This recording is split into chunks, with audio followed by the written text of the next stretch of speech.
let's get down to basics. And when I talk about the issue about negotiating boundary problems, I don't just mean, as Robert sort of alluded to, talking to the neighbour or the neighbour's solicitors, but I also mean walking around and dealing with boundary problems and issues. So it's a bit wider than simply what do we do to talk to the neighbour to settle things, although that's one of the things that we will be talking about and would, of course, be an ideal way of solving a boundary problem. As I always do with webinars such as this, I always start by indicating useful websites. So speaking at a conference yesterday for the Council of Licensed Conveyancers, and one of the things people were really interested in are some of the resources that are out there. With regard to boundaries, the PLA website is useful for up-to-date case law. Property Protocols has probably the most valuable resource that you could find with regard to boundary issues, boundary problems, boundary negotiation, etc. And that's something called the Boundary Dispute Protocol. Promise me that at some point in the next week or so, when you get 10 minutes, go to the Property Protocols website, have a look at the Boundary Dispute Protocol, download all the information. There's loads of stuff there that will help you with regard to problems associated with identifying legal boundaries, what can be done where there's boundary sensitivity, what can be done with regard to neighbour disputes concerning boundaries, avoiding litigation, dealing with litigation, etc. So it really is a fantastic resource that's free to access. In addition to that, the RICS has some useful resources, and I've referred to those rather in the useful websites on slide there that you can see. Another thing, just a plug for our Property Law UK, which comes out every month, electronic publication. In that, I look at from time to time any recent case law on boundary disputes and boundary problems, and there's loads of them.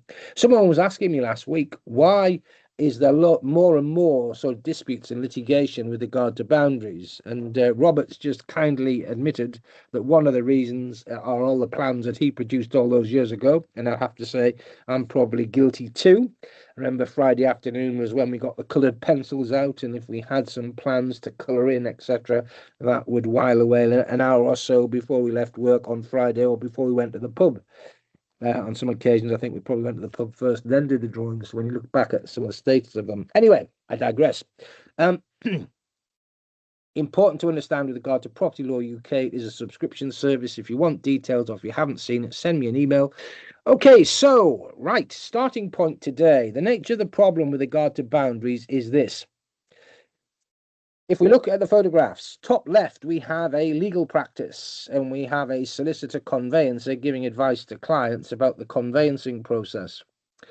The physical extent of the property, the boundaries to the property, are important issues, practical issues with regard to property ownership.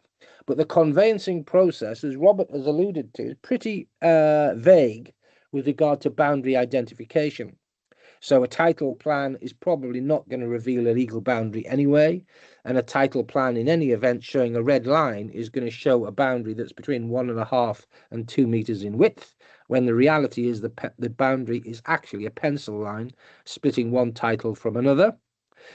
We need to look at the description of the property in the contract, in the property register if the land is registered, in the relevant conveyance if the land is unregistered, and frequently the description of the plot, the description of the site or property, the description of the boundaries is so vague that it is unhelpful, and sometimes we'll have plans and descriptions that are inconsistent with one another.